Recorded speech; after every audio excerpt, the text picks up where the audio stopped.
Hello everyone, welcome back to the channel.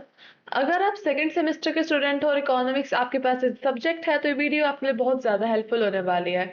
आज हम हमारी बेसिक स्टैटिस्टिक्स फॉर इकोनॉमिक्स की सीरीज में कवर करने वाले हैं चैप्टर 4 का concept conditional probability and Bayes theorem. ये चैप्टर आप लोगों के लिए बहुत ज़्यादा इंपॉर्टेंट है क्योंकि एग्जाम में हमेशा इस चैप्टर से क्वेश्चन आता ही आता है। So let's get started without wasting any time. सबसे पहले हम समझते हैं कि कंडीशनल प्रोबेबिलिटी होता क्या है। कंडीशनल प्रोबेबिलिटी का सिंपल मतलब होता है कि एक इवेंट की प्रोबेबिलिटी निकालना जब हमें पहले से पता हो कि कोई दूसरा इवेंट हो चुका है। मतलब यह रिजल्ट निकालने के लिए एक कंडीशन जुड़ी हुई होती है। इसमें हमारा सैंपल स्पेस थोड़ा छोटा होता है क्योंकि हम सिर्फ उसी एरिया पर फोकस करते हैं जो पहले हो चुका है। फॉर एग्जाम्पल, अगर हम इवेंट ए निकाल की प्रोबेबिलिटी निकालना चाह रहे हैं जब इवेंट बी हो चुका है तो इसका फॉर्मूला यहाँ पर गिवन है। इस फॉर्मूला को समझना हमारे लिए बहुत ज्यादा इंपॉर्टेंट है क्योंकि क्वेश्चन सॉल्व करते टाइम आपको थ्योरी नहीं, फॉर्मूला ही काम आएगा। Probability of A given B, इसको रीड कैसे करते हैं सबसे पहले आपको ये पता होना चाहिए।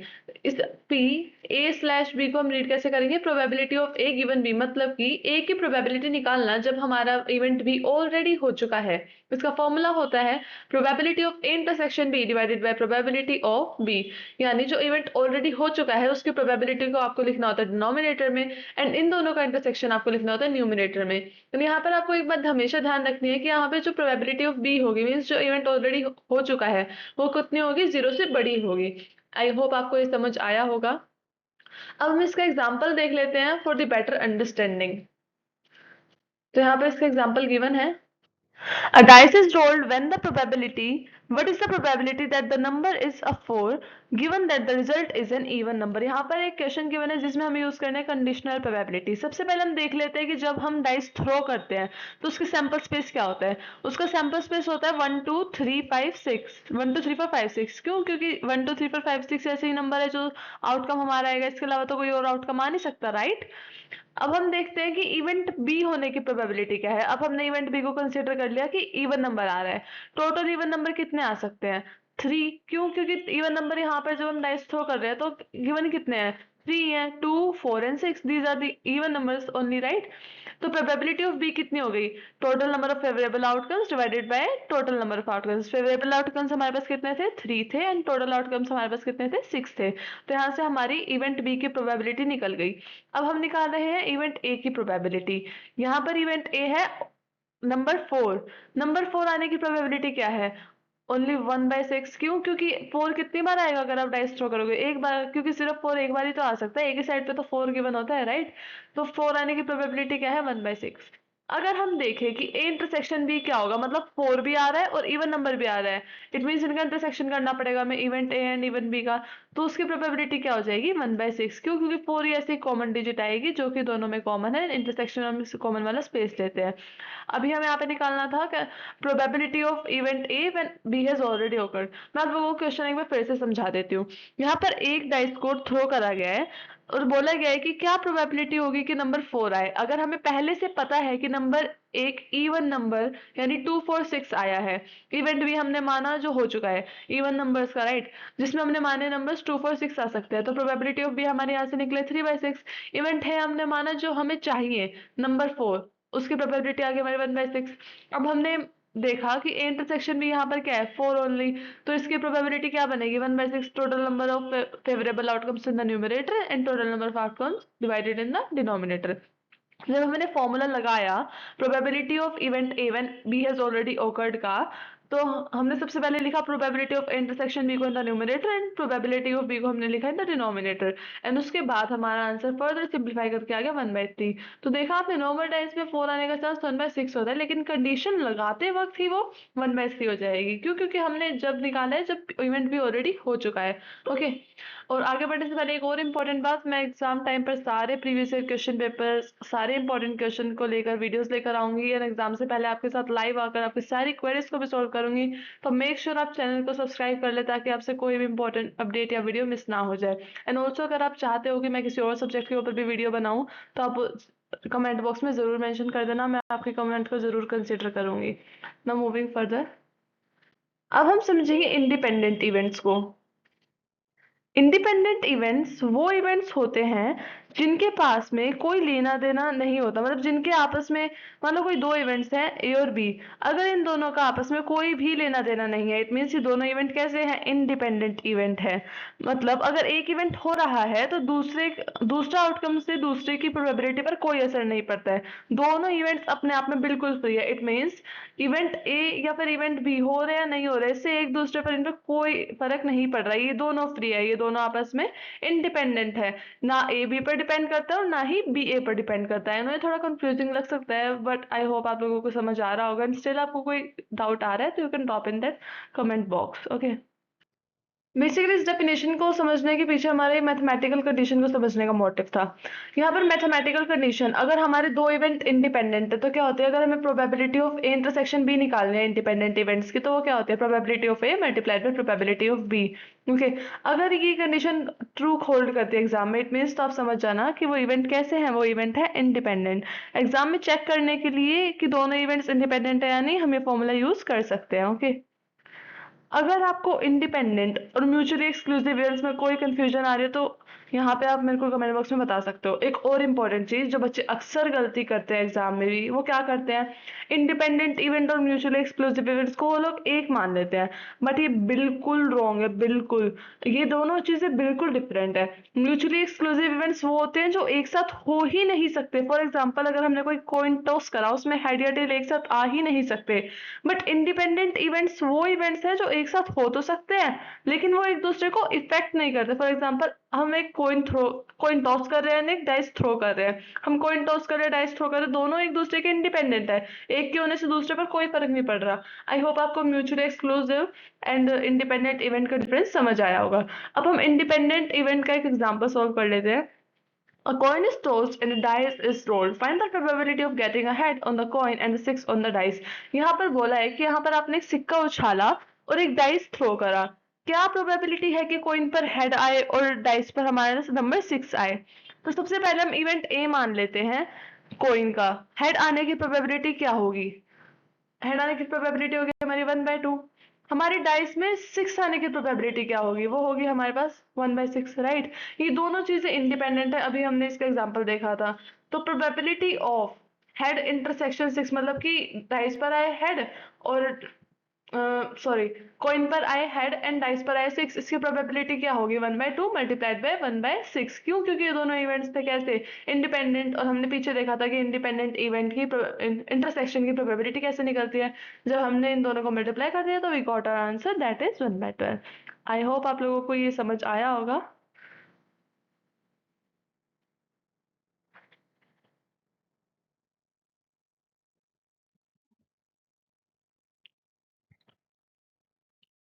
इंडिपेंडेंट इवेंट्स को पहचानने का सबसे आसान तरीका ये है कि ये देखो क्या पहला इवेंट दूसरे के चेंजेस को बदल रहा है।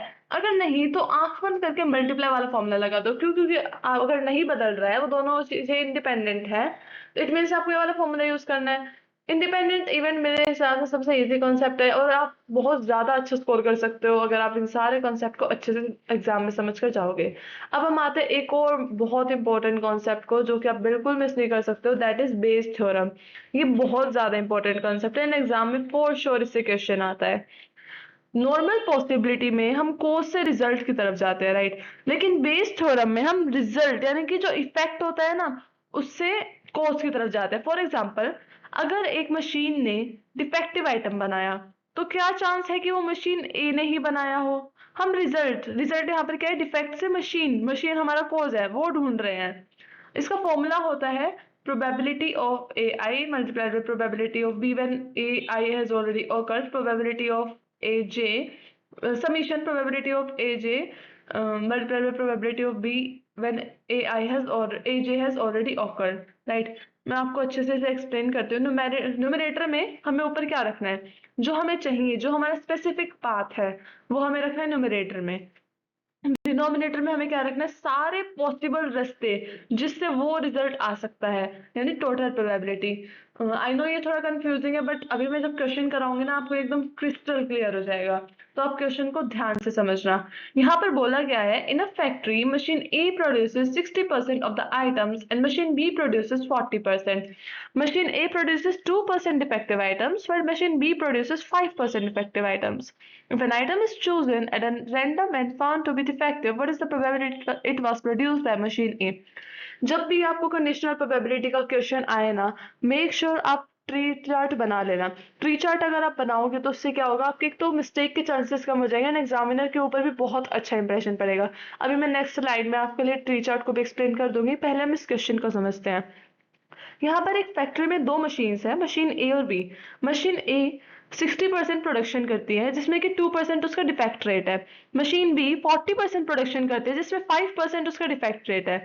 एक आइटम उठाया गया और वो डिफेक्टिव निकला, क्या प्रोबेबिलिटी है कि वो मशीन ए से आया? अब यहाँ पर देखो रिजल्ट क्या है, इसका डिफेक्टिव निकला। अब रिजल्ट से हम कॉस्ट के ऊपर जा रहे हैं कि वो मशीन ए से आया हो, ये प्रोबेबिलिटी बताओ। तो हमें यहाँ पर क्या यूज करनी है, बेस थ्योरम, राइट? क्योंकि हम क्या कर रहे हैं यहाँ पर, हम रिजल्ट से कॉज के ऊपर जा रहे हैं। सबसे पहले हम निकाल लेंगे probability of A, prior probabilities, conditional probabilities को सॉल्व करने से पहले। ओके, यहाँ पर हम सबसे पहले देख रहे हैं कि टोटल प्रोडक्शन में सारी मशीन्स ने कितना कंट्रीब्यूट करा है।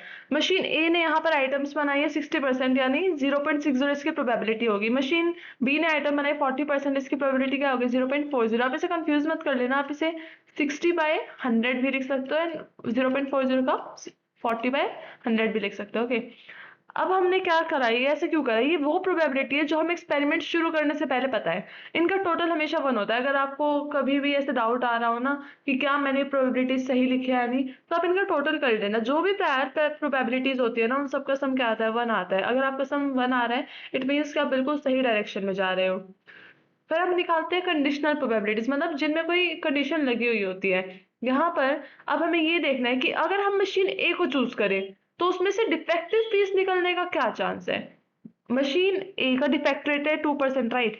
इससे हम लिख सकते हैं कि probability of defective item when it is chosen from machine A, that is probability of D when A has already occurred, वो क्या होगी? 0.02। क्यों? क्योंकि उसका डिफेक्ट रेट कितना है? 2%। अब हम देखते हैं कि डिफेक्टिव आइटम मशीन बी से आने का क्या चांस है, वो है हमारा 5%, तो इसकी प्रोबेबिलिटी क्या आ जाएगी? 0.05%।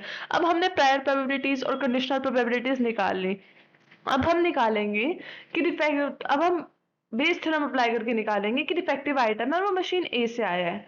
बेस थ्योरम अप्लाई करने के लिए सबसे पहले हमने लिखा probability of A multiplied by probability of D when A has already occurred divided by probability of A multiplied by probability of D when A has already occurred plus probability of B multiplied by when probability of D has already occurred when I made a mistake. You have to write probability of B जब event B हो चुका है तो आपको D की probability से multiplied करनी है। ओके, ये बेसिकली बेस थ्योरम का फॉर्मूला है एंड हम निकाल रहे हैं probability of A when D has already awkward, मतलब कि हम प्रोबेबिलिटी निकाल रहे हैं कि वो आइटम जो है वो मशीन ए, जो डिफेक्टिव आइटम है, उसकी क्या प्रोबेबिलिटी होगी कि वो मशीन ए से आया, हम ये निकाल रहे हैं। ओके, तो हमने जब सारी वैल्यूज को इसमें पुट करा और उसे फर्दर सॉल्व करा तो हमारे पास ये आंसर आ जाएगा, राइट? एंड जो हमारे पास ये आंसर आएगा, final answer, that would be our probability that the item is defective and it is drawn from the machine A.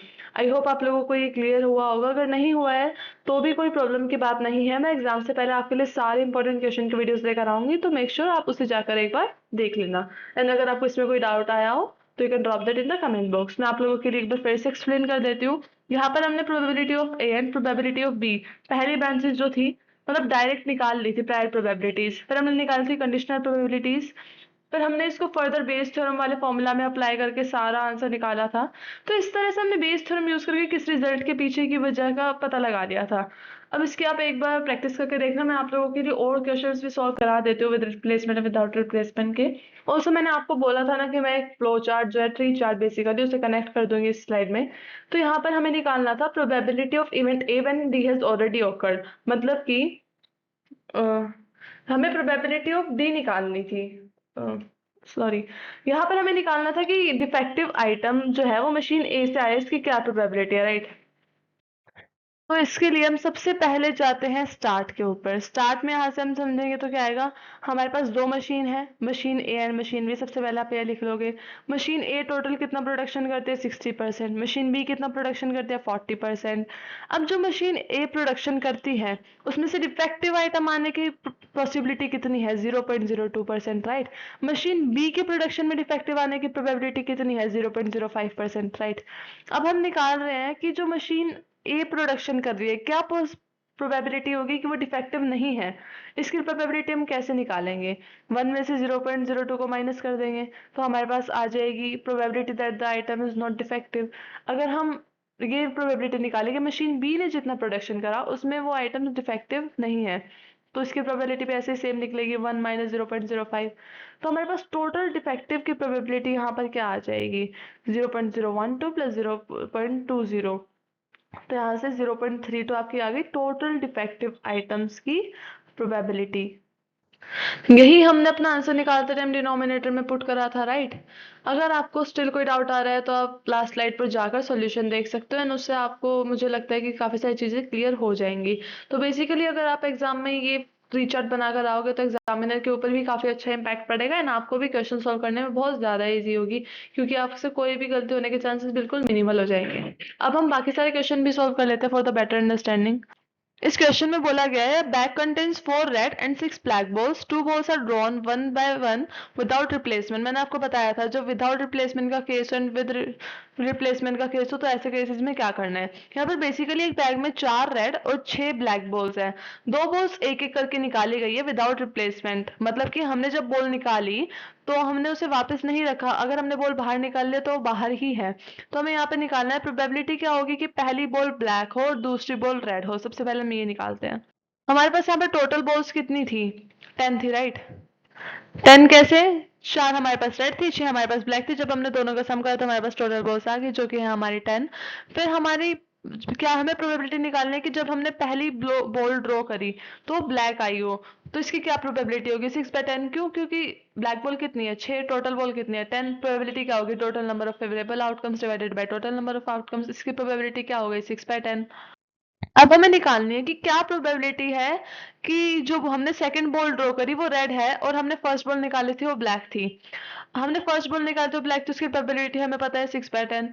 Since ये विदाउट रिप्लेसमेंट का इवेंट है, मतलब जो टोटल बॉल्स हैं वो ब्लैक बॉल निकालने के बाद कितनी बची है, 9। ब्लैक बॉल निकाली थी जब तो 10 बॉल थी, 10 बॉल में से हमने एक बॉल निकाली ब्लैक वाली, तो उसकी प्रोबेबिलिटी क्या होगी कि वो ब्लैक है, उसकी होगी 6/10, राइट। अब हमें बताना है कि जब हमने ब्लैक बॉल निकाल ली है तो उसके बाद जब हम सेकंड बॉल ड्रॉ कर रहे हैं कि वो रेड होगी, तो इसका हम रिजल्ट निकालते हैं। ब्लैक बॉल निकालने के बाद बैग में रेड बॉल कितनी बची है, 4, राइट। तो हमने 4 को लिखा न्यूमरेटर में एंड 9 को लिखा डिनोमिनेटर में, क्योंकि 4 है हमारा फेवरेबल आउटकम एंड 9 है हमारा टोटल आउटकम।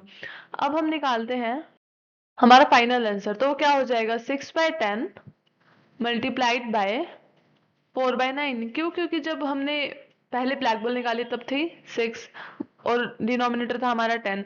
जब हमने रेड बॉल निकाली तो उसमें से एक ऑलरेडी कम हो चुकी तो हमने लिखा 4/9। जब हमने इन दोनों को मल्टीप्लाई करा तो वी गॉट द आंसर 24/90। ये हमारा फाइनल आंसर है फर्स्ट पार्ट का। अब हम हमारा सेकंड पार्ट सॉल्व करते हैं। यहाँ पर आपको बोला है what is the probability that the both balls are red. जब आपने बॉल निकाली क्या प्रोबेबिलिटी है कि वो दोनों बॉल ही हमारी कैसी होगी, रेड होगी। बेसिकली हम अगर इसको कंडीशनल प्रोबेबिलिटी के फॉर्म में लिखना चाहते हैं हमारे पास क्या हो जाएगा, probability of event R2 when R1 has already occurred। मतलब कि जो हमने पहली बॉल निकाली वो क्या थी, रेड थी, और जब हम दूसरी बॉल निकाल रहे हैं वो भी रेड हो, तो हमें इसकी प्रोबेबिलिटी निकालनी है। इसका फॉर्मूला क्या होता है, probability of R2 intersection R1 and probability of R1 is in the denominator. इससे हमें करना होता है डिवाइड। तो अगर हम इसको रिवर्स कर दें, मतलब यहाँ पर हम probability of R1 intersection R2 रखें और इसको इस साइड ले जाएं, तो हमें बस क्या फॉर्मूला बन जाएगा, probability of R1 intersection R2 is equal to probability of R1 multiplied by probability when event R1 has already occurred and we have to find the probability of R2। तो इसको हम सिंपल लैंग्वेज में समझे तो आपको निकालनी है probability event R2 की जब R1 ऑलरेडी हो चुका है। इस फॉर्मूला को फर्दर सिंप्लीफाई करके हमने इस फॉर्मूला को जनरेट कर लिया। हमें पता है प्रोबेबिलिटी ऑफ R1 कितनी है, वो है हमारी 4/10। अब हमें पता है कि प्रोबेबिलिटी ऑफ हमारी R2 जब R1 ऑलरेडी हो चुका है वो कितनी है, 3/9। जब हमने इन दोनों को मल्टीप्लाई करा तो आंसर हमारे पास आ गया 12/9। तो इसको फर्दर सिंप्लीफाई करो तो हमारे पास आंसर आ गया 2/15। आई होप आपको ये विदाउट रिप्लेसमेंट वाला कॉन्सेप्ट समझ आया होगा, एंड ये थोड़ा इंपॉर्टेंट है एग्जाम के लिए भी, तो आप लोग इसे ध्यान से करके जाना। अब हम एक और क्वेश्चन समझ लेते हैं। इस क्वेश्चन को आप लोग होमवर्क में करना, एंड अगर आपको कोई भी क्वेरी आ रही हो तो आप मेंशन कर देना, मैं नेक्स्ट वीडियो में इसका सॉल्यूशन आप लोगों को अच्छे से एक्सप्लेन करूंगी। ये बेसिकली एक कंडीशन से रिलेटेड है, इसमें कंडीशनल प्रोबेबिलिटी का भी यूज होगा आपका, और बेस थ्योरम का भी यूज होगा। ओके, तो आई होप आप लोग इस क्वेश्चन को अच्छे से करोगे। एंड यहाँ पर एक और क्वेश्चन गिवन है, ये दोनों क्वेश्चन आप होमवर्क में कर कर जरूर लाना, एंड नेक्स्ट वीडियो में आपको अच्छे से इसके सॉल्यूशन प्रोवाइड कराऊंगी। Till then stay tune for the next part, and thank you for watching. अगर आपको वीडियो हेल्पफुल लगी हो तो चैनल को सब्सक्राइब कर लेना, एंड वीडियो को लाइक करना मत भूलना। एंड ऑल्सो अगर आप चाहते हो कि मैं किसी और सब्जेक्ट के ऊपर भी वीडियो लेकर आऊँ तो you can drop that in the comment box, and exam के टाइम पर मैं सारे प्रीवियस ईयर क्वेश्चंस की एंड सारे इंपॉर्टेंट क्वेश्चंस की वीडियोस लेकर आऊंगी। तो make sure to subscribe the channel ताकि आपसे कोई भी इंपॉर्टेंट अपडेट मिस ना हो जाए। Till then stay tune, thank you.